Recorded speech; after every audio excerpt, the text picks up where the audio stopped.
Dernière minute. Ayoub Boadi va-t-il se brûler les ailes comme Lucas Chevalier en rejoignant le PSG pour 100 millions d'euros? C'est le dilemme qui secoue la Ligue 1 ce 13 juillet. Mais ce n'est pas tout. Bradley Barcola est au cœur d'une guerre entre Liverpool et Arsenal, tandis qu'un retour surprise de Lucas Digne se précise dans la capitale. Révélation fracassante sur ces dossiers brûlants. Restez jusqu'à la fin. On va tout détailler maintenant. Salut à tous les Parisiens.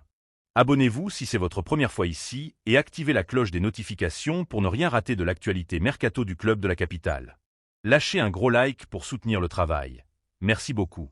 Commençons par le cas Bradley Barcola, le cœur de l'attaque parisienne. Le mercato estival du Paris Saint-Germain s'est transformé en un véritable jeu d'échecs de haute précision, et au centre du plateau se trouve Bradley Barcola. L'international français de 24 ans, devenu une pièce maîtresse dans le dispositif de Luis Enrique, cristallise aujourd'hui les attentions des plus grands clubs de Premier League. Alors que la Coupe du Monde 2026 vient de s'achever, une compétition durant laquelle le Parisien a brillé en inscrivant 2 buts sous le maillot bleu, son avenir immédiat reste le sujet de toutes les discussions dans les coulisses du Parc des Princes. Selon les informations croisées de l'équipe et de la presse britannique, notamment The Mirror, la situation est paradoxale. D'un côté, des géants comme Liverpool et Arsenal ont multiplié les approches pour s'attacher les services de l'ailier. De l'autre, le PSG maintient une position inflexible. Barcola n'est pas à vendre, et son départ n'est tout simplement pas à l'ordre du jour. Pour Arsenal, la piste semble d'ailleurs toucher à sa fin, les Gunners se heurtant à l'intransigeance totale de la direction parisienne. Sur le plan purement économique, ce blocage est logique. Bradley Barcola, sous contrat jusqu'en juin 2028, possède une valeur marchande estimée sur le marché actuel entre 70 et 80 millions d'euros. À ce prix, n'importe quel transfert nécessiterait une logistique financière complexe, incluant des salaires annuels dépassant largement les standards européens pour un joueur de son âge. Pour le PSG, le laisser partir signifierait devoir réinvestir une somme massive pour compenser une perte tactique irréparable. Le club préfère donc miser sur la continuité, visant même une prolongation de contrat pour sécuriser cet actif précieux sur le très long terme. Tactiquement, l'attachement de Luis Enrique et de Luis Campos à leurs joueurs n'est pas dû au hasard. Le profil de Bradley Barcola est devenu unique dans l'effectif actuel. Si le PSG a musclé son attaque avec des profils techniques et créatifs comme Dembélé ou Kvaratskhelia, aucun de ces éléments n'offre cette capacité chirurgicale à prendre la profondeur et à étirer les blocs adverses avec la même vitesse d'exécution. C'est ce dynamisme vertical qui rend Barcola indispensable. Dans un schéma de jeu basé sur la possession et le déséquilibre, il est le détonateur capable de faire exploser un verrou défensif en une fraction de seconde, une compétence rare qui justifie son temps de jeu, même dans une rotation offensive compétitive. Le dilemme pour le joueur est réel, mais il est surtout une question de maturité.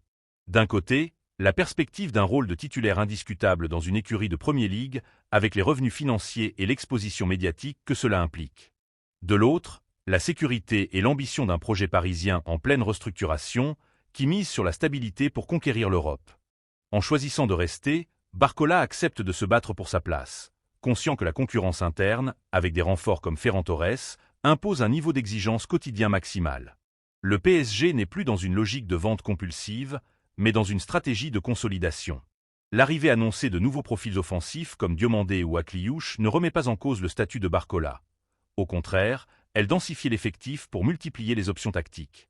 Le club parisien a compris qu'en vendant ses jeunes talents, il perdrait non seulement un actif financier, mais aussi une identité de jeu construite sur la vitesse. Le verdict semble donc définitif pour cet été. Bradley Barcola sera un joueur clé de l'effectif parisien pour la saison 2026 à 2027. Les avances de Liverpool, bien que flatteuses et financièrement alléchantes, n'ont pas réussi à ébranler la détermination de Luis Enrique. Pour le joueur, le défi est désormais de transformer cette confiance renouvelée en statistiques encore plus impressionnantes pour justifier son statut d'international et faire grimper sa valeur marchande au-delà de la barre symbolique des 100 millions d'euros dans les 2 prochaines années. Le mercato parisien est resté hermétique aux tentatives étrangères, et dans ce dossier, c'est la cohérence sportive qui a, pour une fois, pris le dessus sur la spéculation financière. Barcola reste, et le PSG s'en félicite. Passons maintenant à un retour potentiel qui fait énormément jaser. Le Paris Saint-Germain explore une piste aussi surprenante que stratégique pour ce mercato estival, le retour de Lucas Digne. L'international français de 32 ans, actuellement sous contrat avec Aston Villa jusqu'en juin 2028, s'est imposé comme une option sérieuse sur les tablettes du staff parisien. Si ce nom peut surprendre au premier abord, notamment au regard de la politique de recrutement axée sur la jeunesse ces dernières saisons, l'analyse froide du marché et des besoins tactiques du club change radicalement la donne.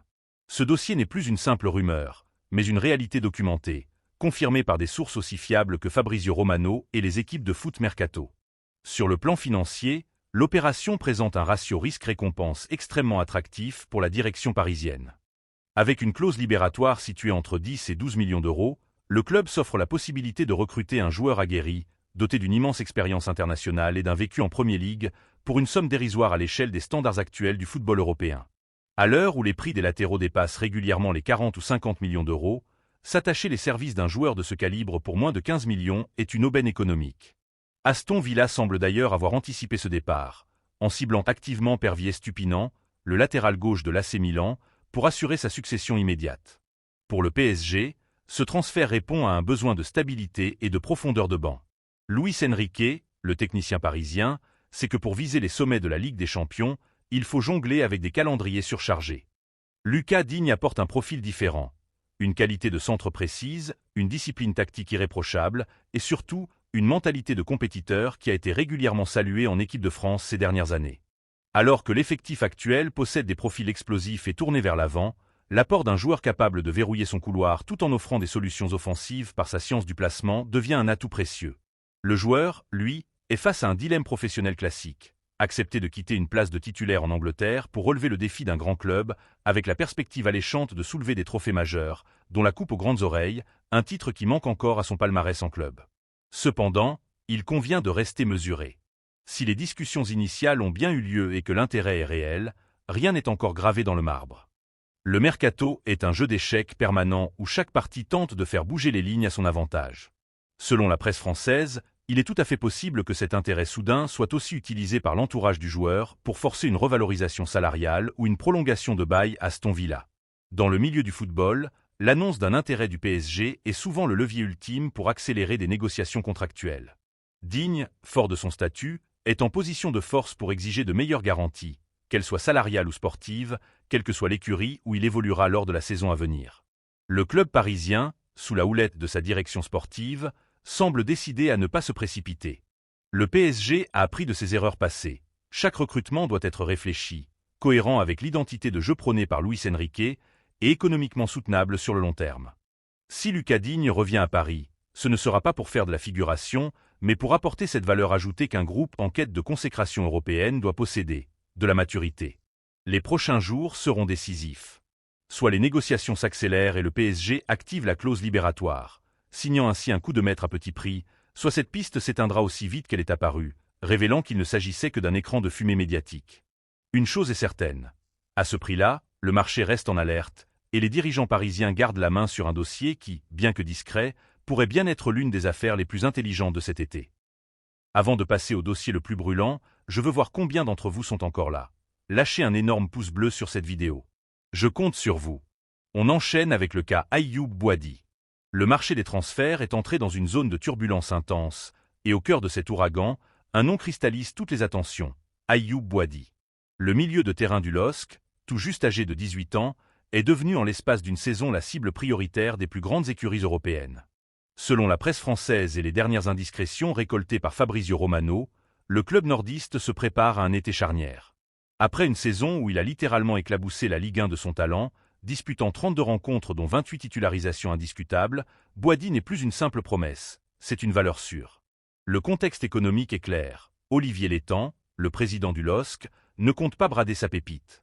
En fixant la barre à 100 millions d'euros, Lille adopte une stratégie d'attente agressive, bien conscient que le marché des milieux de terrain est devenu totalement inflationniste.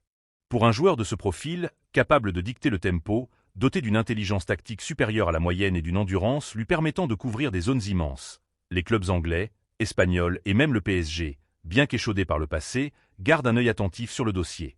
Ce montant de 100 millions d'euros, bien que vertigineux pour un jeune de 18 ans, correspond aux standards actuels imposés par les transferts de jeunes prodiges outre-Manche, où les clauses libératoires s'envolent dès que le potentiel physique et technique est confirmé au plus haut niveau.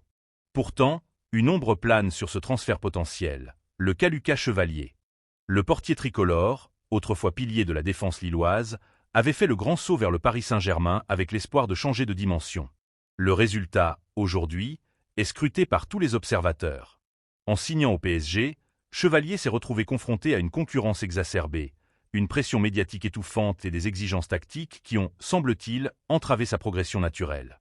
Pour Boady, le message est limpide. Le talent ne suffit pas, le choix du club est une question de survie professionnelle.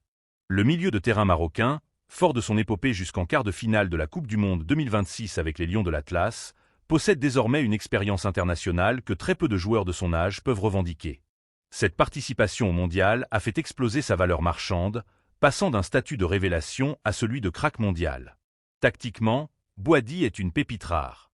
Il possède cette capacité à casser les lignes par une passe verticale, tout en étant un récupérateur infatigable, un profil que les grands entraîneurs européens, du Real Madrid à Manchester City, recherchent désespérément pour régénérer leurs effectifs. Cependant, la prudence est de mise dans son entourage. Sous contrat jusqu'en juin 2029, le joueur a le temps de choisir sa destination. L'objectif est d'éviter le « syndrome de la capitale » qui a coûté cher à d'autres talents avant lui. Passer du LOSC, un club réputé pour sa capacité à polir les diamants bruts, à une institution où la patience est une denrée rare, est un risque financier et sportif immense. Si l'on analyse les données économiques, une vente à 100 millions d'euros permettrait au LOSC de sécuriser sa santé financière pour les 3 prochaines saisons, tout en réinvestissant dans un recrutement ciblé pour compenser ce départ.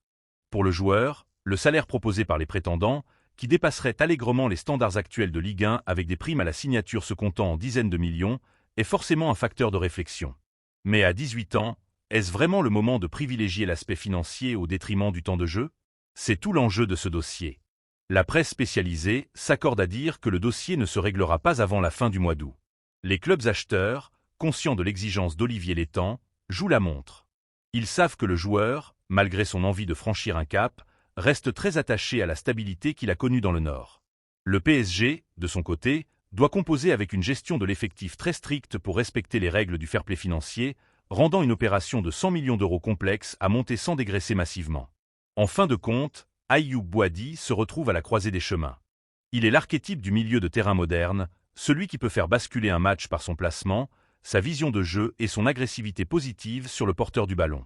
La question n'est plus de savoir s'il va quitter le LOSC, c'est une quasi-certitude au vu de l'intérêt suscité, mais de savoir si le prochain maillot qu'il portera sera celui d'un club capable de l'accompagner dans son éclosion totale, plutôt que de le transformer en simple actif comptable. Le mercato est impitoyable, et les erreurs de casting coûtent cher, tant sur le plan humain que sur la valeur du joueur. Boady a toutes les cartes en main, mais il devra faire preuve d'une maturité exceptionnelle pour ne pas transformer son ascension fulgurante en une chute prématurée. Le monde du football attend la décision, et le montant total de l'opération, incluant salaire et primes, pourrait bien faire de lui l'un des joueurs les mieux payés de sa génération avant même d'avoir fêté ses 20 ans. C'est une pression colossale, mais c'est le prix à payer pour devenir l'un des plus grands milieux de terrain de la décennie. Ton commentaire est très important pour nous. Dites dans les commentaires, selon vous, le PSG doit-il miser 100 millions d'euros sur Ayoub Boady, ou est-ce un risque trop grand après l'échec sportif de Lucas Chevalier?